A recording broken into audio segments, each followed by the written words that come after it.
Direct question पढ़ने की कोशिश करेंगे। ये सभी क्वेश्चन हैं थर्मल कैलोरीमेट्री के हैं। तो यहाँ पे क्वेश्चन नंबर फर्स्ट हम लोगों को देखना है। तो क्वेश्चन नंबर फर्स्ट क्या कहता है, तो यहाँ पे हम लोगों से पूछा है एसेंशियल टेम्परेचर टू इंक्रीज रीजिंग द 1 डिग्री सेल्सियस और 1 kg ऑफ सब्सटेंस। तो उसे क्या कहते हैं, स्पेसिफिक हीट कहते हैं, लेटेंट हीट, हीट कैपेसिटी या वाटर इक्विवेलेंस।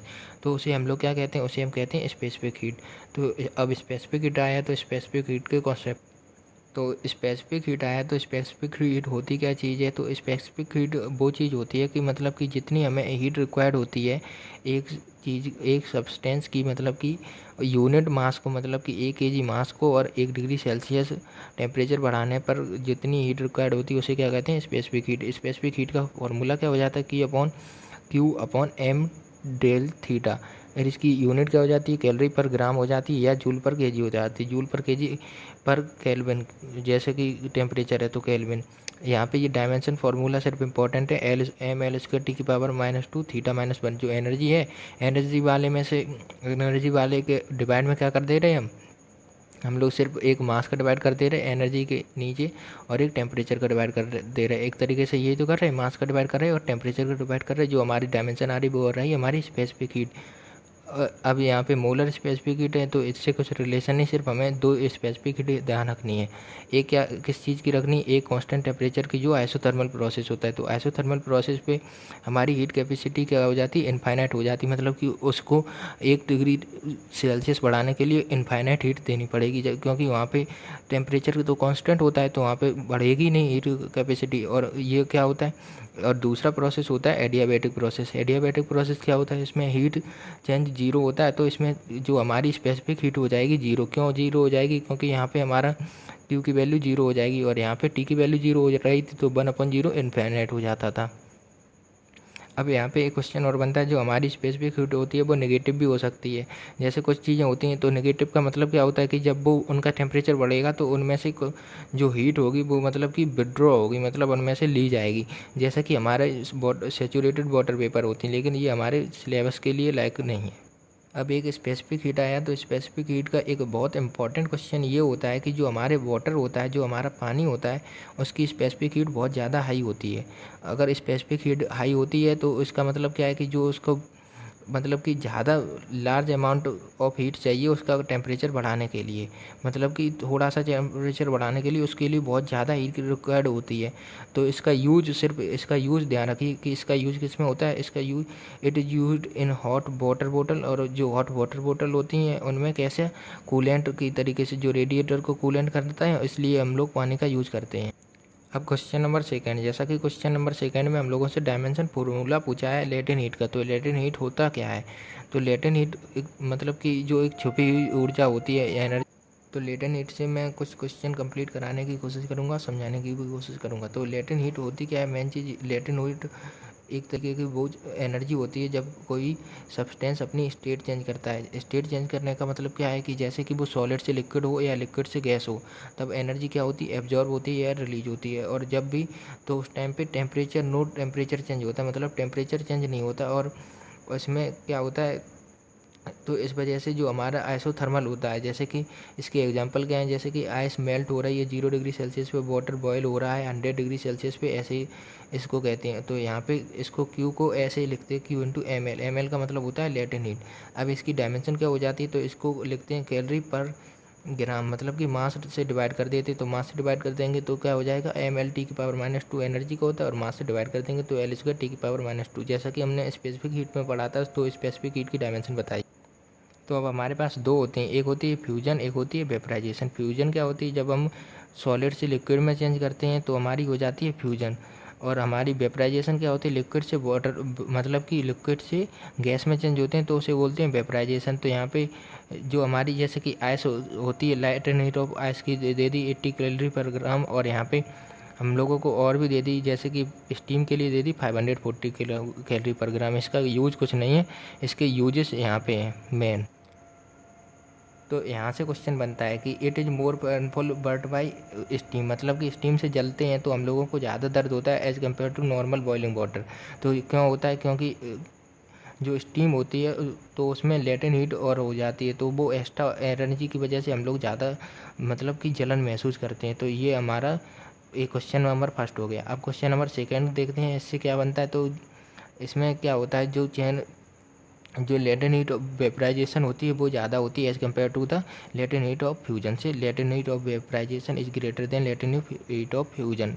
दूसरा क्वेश्चन अब देखते हैं यहाँ पे थर्ड क्वेश्चन।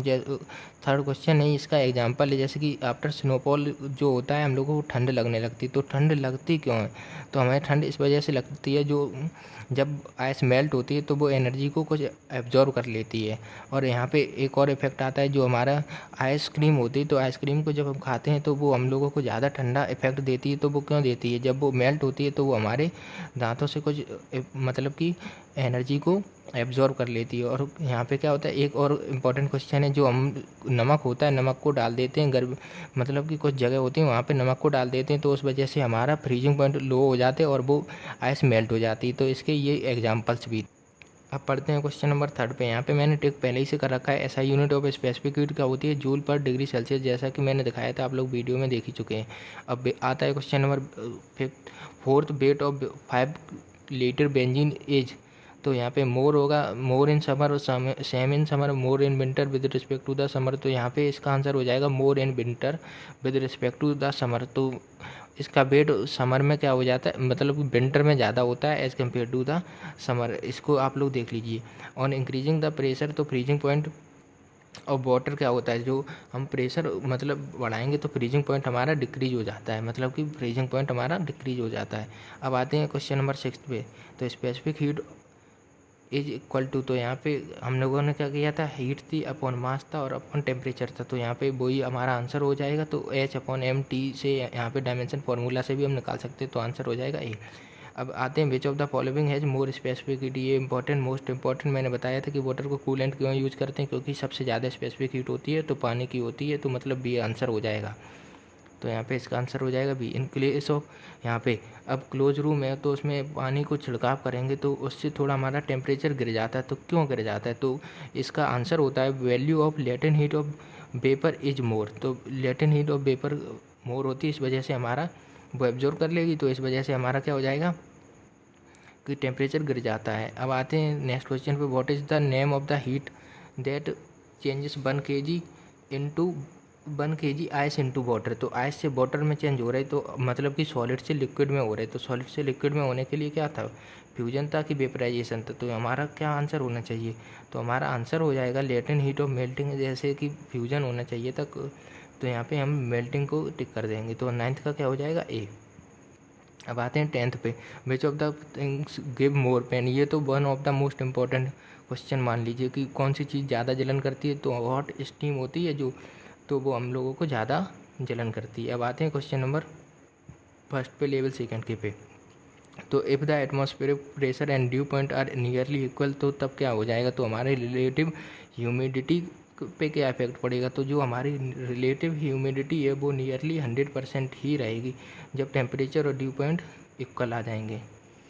अब आते हैं क्वेश्चन नंबर सेकंड पे। तो Cp minus Cv equal to a, और यहाँ पे फॉर ऑक्सीजन, और यहाँ पे और हाइड्रोजन, ये हाइड्रोजन के लिए और ये ऑक्सीजन के लिए। तो और ए और बी में रिलेशन पूछा है, तो ये डायरेक्ट हमारी मेयर इक्वेशन होती है। Cp minus Cv equal to R होती है। तो आर तो दोनों के लिए सेम होगा, तो यहाँ पे ए इक्वल टू बी हो जाएगा, मतलब कि हमारा आंसर क्या हो जाएगा, डी हो जाएगा।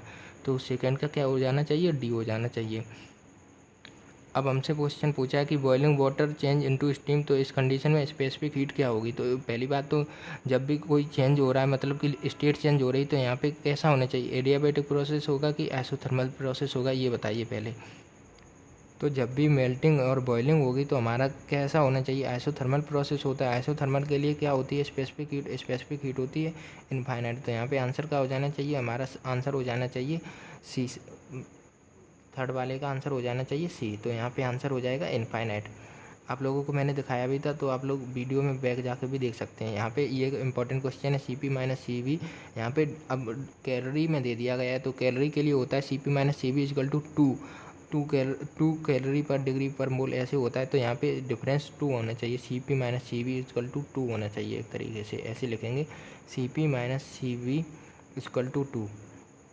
तो अब देख लीजिए कौन से में डिफरेंस 2 है, तो 4 माइनस 2 तो 2 हो जाएगा, 4 माइनस 1 तो यहाँ पे 3 हो जाएगा, ये तो होगा नहीं, 5 माइनस 3, तो यहाँ पे भी 2 हो रहा, 3 माइनस 4 तो -4 हो रहा है। लेकिन यहाँ पे हम लोगों को क्या देखना है, Cp बड़ा होना चाहिए। अब Cp ये दोनों तो कैंसिल हो गए, अब बचा कौन सा, ये वाले और इन दोनों में। तो यहाँ पे Cp किस में बड़ा है, Cp D वाले में बड़ा है और ए वाले में छोटा है। तो ए वाला गलत हो जाएगा, आंसर क्या हो जाना चाहिए, डी। तो आंसर हो जाएगा डी। इसको थोड़ा लॉजिकल तरीके से भी कर सकते हैं। अब आते हैं हमारे नेक्स्ट क्वेश्चन पे। तो यहाँ पे heat required to convert 1 gram of ice at 0 degree into the steam at 100 degree celsius. ये क्वेश्चन वैसे तो इम्पोर्टेंट होता नहीं, लेकिन मैं समझाने की कोशिश करूँगा आप लोगों को। तो यहाँ पे हम लोगों के पास दो चीज़ें इंपॉर्टेंट है। पहले तो 0 से 100 डिग्री सेल्सियस जाएगा, मतलब कि 0 आइस से वाटर बनेगा। तो इसके लिए लेटेंट हीट ऑफ क्या होनी चाहिए, फ्यूजन। तो ml1 हो जाएगा। फिर उसमें वो चेंज होगा 0 से 100 डिग्री के लिए, तो उसके लिए हो जाएगी mst, मतलब कि स्पेसिफिक हीट हो जाएगी। और यहाँ पे टेम्परेचर, तो स्पेसिफिक हीट ऑफ वाटर क्या हो जाएगी, 1 होती है। और फिर लेटेंट हीट ऑफ वेपराइजेशन, तो ये वैल्यूज़ का यूज़ किया है और कुछ नहीं। तो ये वैल्यू सिर्फ ध्यान रखना है कि लेटेंट हीट ऑफ वेपराइजेशन 80 होती है और फ्यूजन क्या होती है, नहीं फ्यूजन होती है 80 और हमारी वेपराइजेशन होती है 536। इन वैल्यू को सिर्फ ध्यान रखना है और कुछ नहीं, इससे इंपॉर्टेंट है ही नहीं। अब आते हैं यहाँ पे, ये कॉपर ब्लॉक है 50 ग्राम का, heated to 100 degree celsius and placed in a block of ice 0 degree celsius. तो स्पेसिफिक हीट ऑफ कॉपर पूछी गई है at 0.1 calorie per gram per degree celsius. तो लेटेंट हीट ऑफ वाटर हम लोगों को गिवन है, तो कितनी आइस मेल्ट। तो मैं यहाँ पे टाइम वेस्ट नहीं, सिर्फ आप लोगों को एक ओवरव्यू दे देती। तो यहाँ पे MST लगा दिया और यहाँ पे ml को बराबर करके m की वैल्यू निकाल दी, बस ये है। तो यहाँ पे इस क्वेश्चन में ज़्यादा, अब हम लोगों को एक क्वेश्चन में गिवन है जैसे कि 420 joule of energy is supply to 10 gram of water will raise the temperature nearly. तो यहाँ पे मेन चीज़ इस क्वेश्चन को में बहुत इंपॉर्टेंट चीज़ है, वो समझाने की कोशिश करेंगे। तो इस क्वेश्चन में, तो जैसा कि इसका सॉल्यूशन आप लोगों को दिख रहा है, तो यहाँ पे हम सॉल्यूशन से ही दिखा दे रहे हैं, डायरेक्ट समझा दे रहे हैं मेन चीज़ प्रॉब्लम क्या होती है। तो यहाँ पे जो हमारा जो 420 दिया है वो जूल है, तो जूल को हम कैलोरी में कन्वर्ट करते हैं। तो 1 जूल इक्वल टू क्या होता है, 4.1 कैलोरी इक्वल टू 4.12 जूल होता है कि नहीं। तो यहाँ से हम लोग पहले इसको कैलोरी में कन्वर्ट करेंगे। तो यहाँ पे कैलोरी में कन्वर्ट करने के लिए कैलोरी में कन्वर्ट कर दिया। तो कैलोरी में कन्वर्ट क्यों किया, क्योंकि हमारे पास ग्राम में वाटर था, तो हम और कैलोरी पर ग्राम में कन्वर्ट कर लिया। और अब हम सॉल्व करेंगे तो यहाँ से टेम्परेचर निकल आएगा। तो आई होप आप लोगों को समझ में आएगा। 10 से 100 कट जाएगा, तो यहाँ पे आंसर आ जाएगा 10 डिग्री सेल्सियस। अब हम लोगों को गिवन है जैसे कि 540 ग्राम of ice at 0 degree Celsius mixed with 540 gram of water. तो फाइनल टेम्परेचर हम लोगों से पूछा है मिक्सचर का क्या होगा। तो इस क्वेश्चन में मेन इंपॉर्टेंट चीज़ का है, जो हमारे पहले तो वाटर जो आइस है वो वाटर में कन्वर्ट होगा कि नहीं। तो हम लोगों ने कुछ मान लिया कि वो आइस है, तो यहाँ पे एल हो गया। तो यहाँ पे m इंटू एल का लगा दिया। फिर यहाँ पे इसका टेम्परेचर चेंज हो रहा है इंटू 1 है स्पेसिफिक हीट। और जो हमारा जो वाटर है उसका भी तो टेम्परेचर कुछ गिरेगा कि नहीं। तो इधर वाटर का टेम्परेचर कुछ गिरता हुआ लिख दिया, मतलब कि T मान लिया। अब इसको सॉल्व करेंगे तब आंसर आ जाएगा। तो यहाँ से 540 से 540 कट गया, तो 80 minus T plus 80 minus 80 plus T. तो 80 से 80 कट गया, मतलब कि टी की वैल्यू आ गई 0 डिग्री सेल्सियस हो जाएगा हमारा। तो फाइनल टेम्परेचर हमारा क्या हो जाएगा, 0 डिग्री सेल्सियस पे आ जाएगा। मतलब कि जो ये है इसको कन्वर्ट करेंगे तो 0 डिग्री सेल्सियस पे आ जाएगा। ऐसे ही एक और क्वेश्चन गिवन है हम लोगों को। तो यहाँ पे हम लोगों से ये इंपॉर्टेंट क्वेश्चन है जैसे कि 70 कैलोरी रिक्वायर्ड होती हैं हमारे 2 mole of gas, ideal gas को कांस्टेंट प्रेशर से 30 से 35 डिग्री सेल्सियस पे। तो हम लोगों को जैसा कि गिवन है एन गिवन है, हम लोगों को टेम्परेचर डिफरेंस गिवन है और CP एट CP पे गिवन है, और हम लोगों से CV पे टेम्परेचर डिफरेंस पूछा है। तो कुछ लोग क्या करते हैं कि यहाँ पे जो है यहाँ पे गिवन नहीं है, तो यहाँ से पहले इसको कन्वर्ट करने की कोशिश करते हैं। तो हम लोगों को पता है NCP dt इक्वल टू 70 दे दिया गया है, जो हम लोगों को दिख रहा है साफ साफ। जैसा कि हम लोगों को गिवन है ये 70 कैलोरी दे दिया गया है कि नहीं कांस्टेंट प्रेशर पे। तो यहाँ पे ये CP, तो हम लोग यहाँ पे सॉल्व करेंगे तो NCP dt हो जाएगा। और इसको सॉल्व करेंगे तो यहाँ पे CP की वैल्यू आ जाएगी। अब CP क्या होता है, CP minus CV equal to R होता है। तो यहाँ से CV की वैल्यू निकल आएगी। तो 7 माइनस R इक्वल टू, तो कैलोरी में कन्वर्ट किया है तो 7 माइनस 2 हो जाएगा 5। तो इसको करेंगे हम। अब हमारी कितनी हीट रिक्वायर्ड होगी CV पे, तो CV पे क्या हो जाएगा N number of moles N, और ये हमारी क्या थी तो ये हमारी आ गई सी वी की वैल्यू, तो N C V D T हो जाएगा। डी टी क्या था 5 डिग्री सेल्सियस था, क्योंकि 35 से 30 कन्वर्ट हो रहा है। तो इसी टाइप का क्वेश्चन ये सेकंड वाला भी ये भी तो यहाँ पे इस क्वेश्चन में भी यही सेम चीज़ दे दी गई है, लेकिन इसमें थोड़ा लैंग्वेज का डिफरेंस कर दिया है। तो यहाँ पे भी है सेम ही चीज़, जैसा कि इतनी मतलब कि कितनी हीट रिक्वायर्ड की गई हम लोगों को बता दिया गया है। और फॉर एन आइडल गैस तो एट कांस्टेंट प्रेशर, तो यहाँ पे कांस्टेंट प्रेशर मतलब कि सी पी है, ये सी पी हो जाएगी। और हम लोगों से पूछा क्या है, सी वी पूछा है इसी सेम रेंज की, तो वही सेम कॉन्सेप्ट है। तो N C P D T से पहले हम लोगों को सी पी की वैल्यू निकालनी है, तो सी पी की वैल्यू निकाल लेंगे, उसके बाद सी पी माइनस आर कर देंगे तो सी वी की वैल्यू आ जाएगी, फिर N C V D T रख देंगे तो आंसर आ जाएगा। तो आंसर हो जाएगा हमारे 50। तो हम लोगों को दिख रहा है 50 कैलोरी, मतलब कि B is the right answer. I hope